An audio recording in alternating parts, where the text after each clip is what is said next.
Hi welcome two science vlog. ഇന്നത്തെ video കൂന്തൽ ക്ലീനിങ്ങും എങ്ങനെ ഇത് കറി വെക്കാം എന്നുള്ളതാണ് കേട്ടോ. ഇതിൻ്റെ തല എങ്ങനെ ക്ലീൻ ചെയ്യണമെന്ന് ചിലർക്ക് അറിയില്ല, അതുകൊണ്ടാണ് ക്ലീനിങ് കൂടി ഉൾപ്പെടുത്തിയത്. ഇതിൻ്റെ നേർത്ത തൊലിയായതിനാൽ തന്നെ നമുക്കിത് പെട്ടെന്ന് പീൽ ഓഫ് ചെയ്തെടുക്കാം.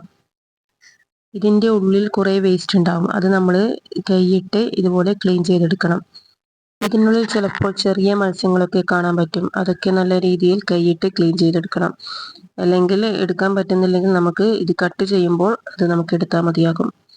പിന്നെ ഇതിൽ വഴുവഴുപ്പുള്ള പോലെ തോന്നുമെങ്കിലും അത് നമുക്ക് നല്ല രീതിയിൽ കഴുകിയാൽ മാറിക്കിട്ടുന്നതാണ്. ഇനി നമുക്ക് തല എങ്ങനെ ക്ലീൻ ചെയ്യുന്നതെന്ന് നോക്കാം. ഇതിനുള്ളിൽ ഒരു കുരു പോലത്തെ സാധനം ഉണ്ടാവും, അതിങ്ങനെ വലിച്ച് എടുത്തു കളയണം. ഇതിൻ്റെ കണ്ണ് നമുക്ക് കത്തി ഉപയോഗിച്ച് കട്ട് ചെയ്ത് കളയാം. ഇതിൽ ഒരു കറുപ്പ് നിറമുള്ള മഷി നിറഞ്ഞിട്ടുണ്ടാകും. ശേഷം തലഭാഗത്തുള്ള തൊലി ഇതുപോലെ ഉരിച്ചു കളയുക. ബാക്കിയുള്ള ഭാഗത്തെ തൊലി നമുക്ക് കത്തി ഉപയോഗിച്ച് ഇങ്ങനെ ചെയ്തെടുക്കാവുന്നതാണ്. നല്ല രീതിയിൽ ക്ലീൻ ചെയ്യുക. ഇതിൻ്റെ അറ്റം വശം നമുക്ക് ഇതുപോലെ ക്ലീൻ ചെയ്തെടുത്ത് കട്ട് ചെയ്തെടുക്കുക.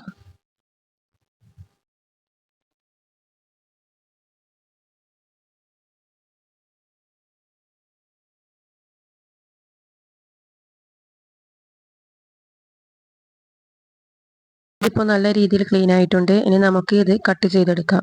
നമുക്ക് ആവശ്യമുള്ള ഘനത്തിൽ ഇത് മുറിച്ചെടുക്കാവുന്നതാണ്. ഞാൻ ഇത് കറിക്കാണ് ഉപയോഗിക്കുന്നത്, അപ്പോൾ ഇതുപോലെയാണ് മുറിച്ചെടുക്കുന്നത്. ഇതുപോലെ നമുക്കെല്ലാം ക്ലീൻ ചെയ്തെടുക്കാം കേട്ടോ. മീൻ മുറിക്കുന്നത് നോക്കി ഒരാൾ ഇവിടെ തന്നെ ഇരിപ്പുണ്ട്. വെള്ളമൊഴിച്ച് നല്ല രീതിയിൽ നമുക്ക് ഇത് 3 പ്രാവശ്യം കഴുകിയെടുക്കാം. ഇതിൻ്റെ തൊലി ശരിക്ക് പോകണമെങ്കിൽ ഒന്ന് തിരുമ്മിയിട്ട് കഴുകണം കേട്ടോ. നമുക്ക് കുക്കിംഗ് തുടങ്ങാം.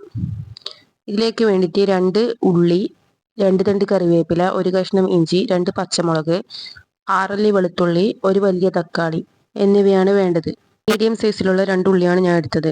ആദ്യം തന്നെ നമുക്കൊരു കുക്കർ അടുപ്പത്ത് വെക്കുക. അതിലേക്ക് 2.5 ടേബിൾ സ്പൂൺ വെളിച്ചെണ്ണ ഒഴിക്കുക. നന്നായി ചൂടായതിനു ശേഷം ഇതിലേക്ക് ചതച്ച് വെച്ച ഇഞ്ചി ചേർത്ത് ഇളക്കുക. പിന്നെ ഇതിലേക്ക് പച്ചമുളക് കീറിയിടുക, ചതച്ച വെളുത്തുള്ളി, കറിവേപ്പില എന്നിവ ചേർത്ത് നല്ലവണ്ണം ഒരു 10 സെക്കൻഡ് വഴറ്റുക. പിന്നെ ഇതിലേക്ക് നമുക്ക് മുറിച്ച് വെച്ച ഉള്ളി ചേർക്കാം. പെട്ടെന്ന് വഴന്നു കിട്ടാൻ കുറച്ച് ഉപ്പ് ചേർത്ത് ഇളക്കുക. ഉള്ളി നന്നായി വഴറ്റി വന്നാൽ നമുക്ക് ഇതിലേക്ക് മുറിച്ച് വെച്ച തക്കാളി ചേർക്കാം.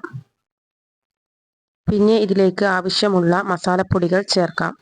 1/2 ടീസ്പൂൺ മഞ്ഞൾപ്പൊടി, നമുക്ക് ഇതിലേക്ക് 3 ടേബിൾ സ്പൂൺ മുളക് പൊടി, അധികം എരിവില്ലാത്ത മുളക് പൊടിയാണ് കേട്ടോ എടുക്കുന്നത്, 4 ടേബിൾ സ്പൂൺ മല്ലിപ്പൊടി എന്നിവ ചേർക്കാം. കുറച്ച് ഗരം മസാലയും ചേർക്കാവുന്നതാണ്.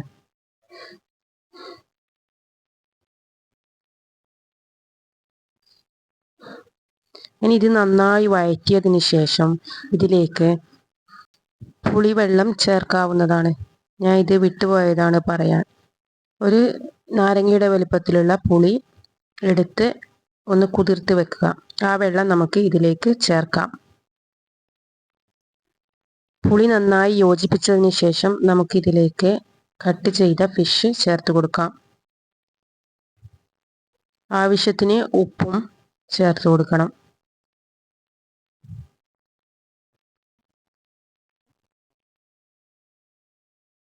ഈ മീൻ വേവാൻ ആവശ്യമായ വെള്ളം ഇതിലേക്ക് ചേർത്ത് കൊടുക്കുക.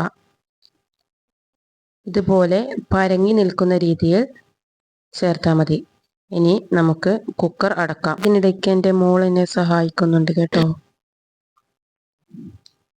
അവൾ തണയൊക്കെ നല്ല രീതിയിൽ ക്ലീൻ ചെയ്തിട്ടുണ്ട്. 5 വിസിൽ വരുന്നത് വരെ നമുക്ക് വെയിറ്റ് ചെയ്യാം. നമ്മുടെ ഫിഷ് കറി റെഡി ആയിട്ടുണ്ട്. ഇതിലേക്ക് കുറച്ച് കുരുമുളക് പൊടി ചേർക്കുക. നന്നായി തിളപ്പിക്കുക. ചോറിൻ്റെ കൂടെയും ചപ്പാത്തിയുടെ കൂടെയും ഒക്കെ കഴിക്കാവുന്നതാണ്. വീഡിയോ ഇഷ്ടപ്പെട്ടാൽ സബ്സ്ക്രൈബ് ചെയ്യാൻ മറക്കല്ലേ.